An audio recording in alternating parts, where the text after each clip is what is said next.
Hey friends, have you ever run into issues where you're trying to record something in your project and it's just not in the right timing? There's either a delay with your MIDI keyboard or maybe a delay with your microphone, and you just can't line everything up right? Well, I ran into this problem a lot in the early days, and it took me a while to figure it out. So I'm going to give you all the understanding that I have and some tips and tricks to make your life so much easier, because let's face it, when you need to play a second behind in delay and you can't even hear yourself, it makes things so complicated when you're trying to record and create a piece of music. So today is all about latency.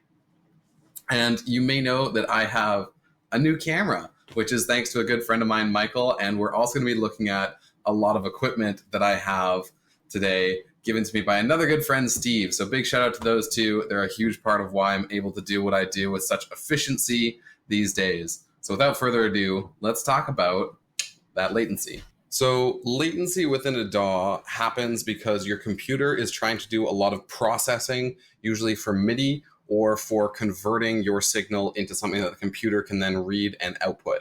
So if you're using a USB microphone, if you're using a MIDI keyboard through USB, these are issues you're probably going to run into at some point and may already be aware of. That might be why you're here. So inside of any DAW, you'll have settings in your audio section for buffer size, input and output buffer size. This is the CPU doing its processing to take a signal that's in like velocity on, velocity off, what pitch, the way that MIDI is read, and turn that into the plugin's generated audio.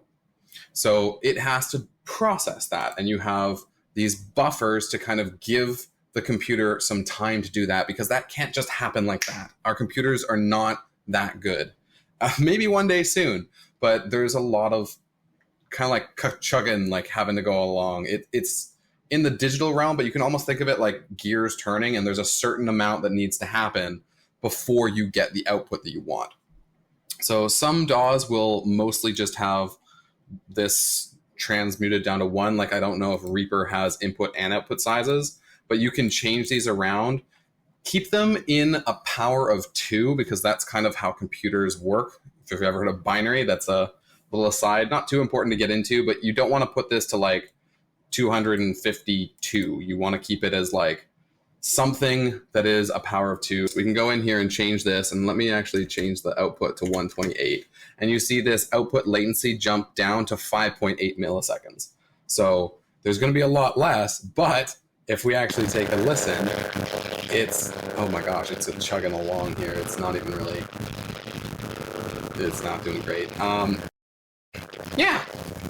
So you can start, stop, and change these and play around with them in order to see. And this matters much more when you're recording than when you're actually listening back. When you're mixing, you can turn this stuff way up to give your computer the extra time that it needs. Like I would recommend probably using the original 2048 or 1024 samples when you're mixing, because then you'll have a much better understanding of what's going on. You don't really want to be mixing stuff and then having it chunk out parts of the MIDI and miss certain things. That would be absolutely awful.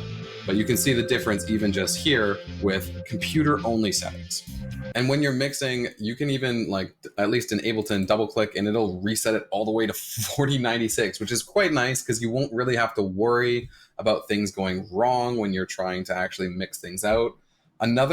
Also look at the latency difference. Like, it's now almost a full second of delay, which is not going to be good if you're trying to record things in. Can you imagine singing, and then if you're trying to listen to your own voice, you hear it a second in delay, so you can't even keep time with things. You can't come in at the right time. You can't hear yourself and adjust naturally as you're going.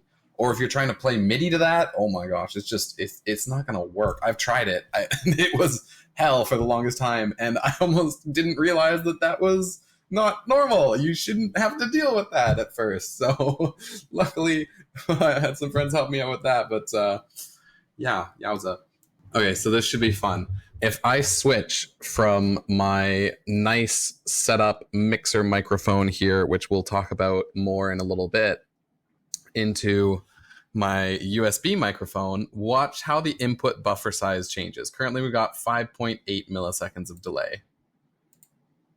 And now we've got 186 milliseconds of delay. And it jumped up to 8,192 samples for input buffer size because this is a USB microphone. And let's take a look at what that actually sounds like, even with this high sample rate. And we'll try changing it around. So if I currently is recording, if I change it to not monitoring, you can hear the delay. It really sounds like a delay. It's a nightmare. Could you imagine singing to this?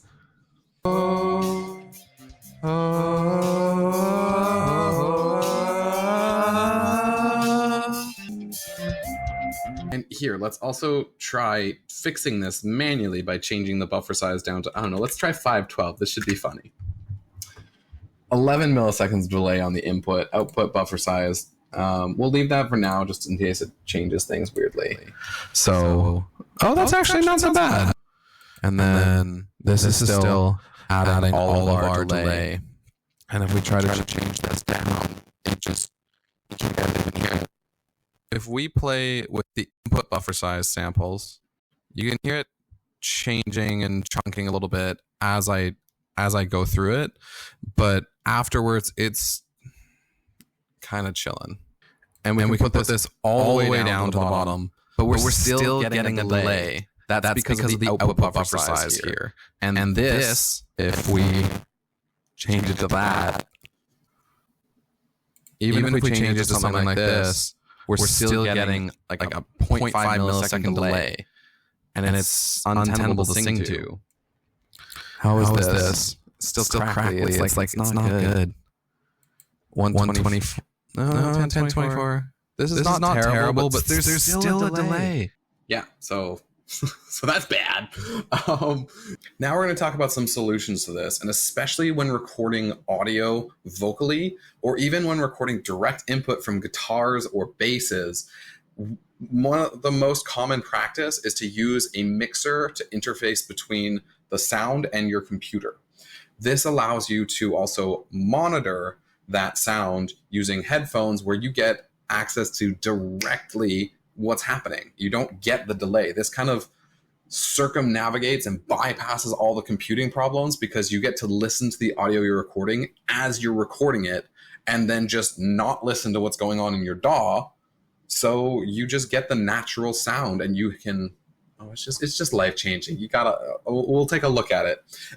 So this is my mixer. Thank you very much, Steve. And what it does is it has some natural wired inputs in here where you can record and put in like a TRS cable and plug this straight into your guitar or anything that has a pickup, or you can use an XLR cable, and that's what my microphone uses, and plug that in as well.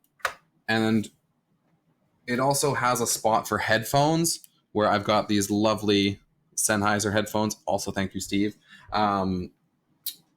So you can listen to it all from the mixer right away without the computer having to process anything. So when I'm talking into this mic that I have hooked up to it, I can hear myself immediately, and you can see the signal going up, and it's getting routed through, getting sent into my computer if I want it to, and also picked up on these headphones. So it's incredibly powerful to have these things.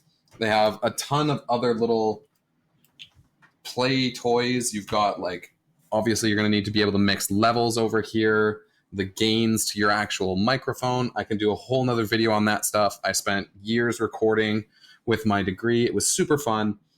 And I've been getting back into it a lot more recently, as you can imagine. And it's got also effects that you can throw on here. So now I can hit record in here and leave the monitoring off so I don't actually hear myself back again, but I can hear myself through my headphones and my mixer.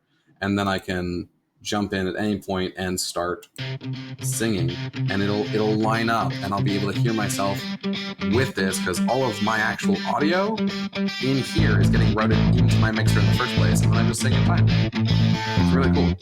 Another very powerful tool, especially when you're working with a MIDI keyboard and working with MIDI a lot, is once you have your track that you're ready with and you're good on, you can change it from MIDI into a waveform, because you're not going to be using that CPU power every time to make yourself get that audio.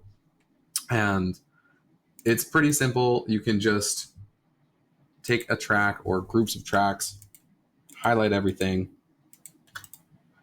and then freeze and flatten track is what it's called inside of Ableton. So this, if we click on it, it'll just essentially render that through its own output mixer, its master track, and then get rid of all the MIDI information because it doesn't need it anymore, because you've got the actual audio and now it's a waveform, which is a lot easier to work with computing wise, because you don't have to like check what's going on and then create the audio for yourself. You just have it there all ready to go. And so now we've got it with everything rendered out as an audio waveform instead of MIDI. There's no more MIDI information in here at all, except for the drums. I just left that one and the lead for fun. But now the CPU is going to take up a lot less power as we're going through. It's going to be easier to record. And another important thing, there's also inside of Ableton a reduced latency when monitoring. And you can turn this on, so when you decide that you want to record a new MIDI track, and let's do that, insert MIDI track. This is monitoring or recording now. And you can see it getting some of its actual input here.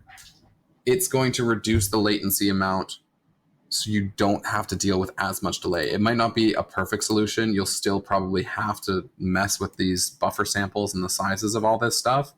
But once you've flattened all your tracks and made them into waveforms, and then messed with the buffer size, and also included reduced latency when monitoring, you should start to see the problem going away a lot more, which is so helpful and so nice. And of course, this is a thing that you can completely get around if you just draw in the MIDI yourself, because there's no need for latency. No worry about that when you're going through and making it.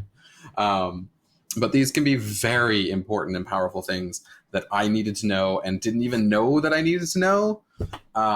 So yeah, I hope this helps.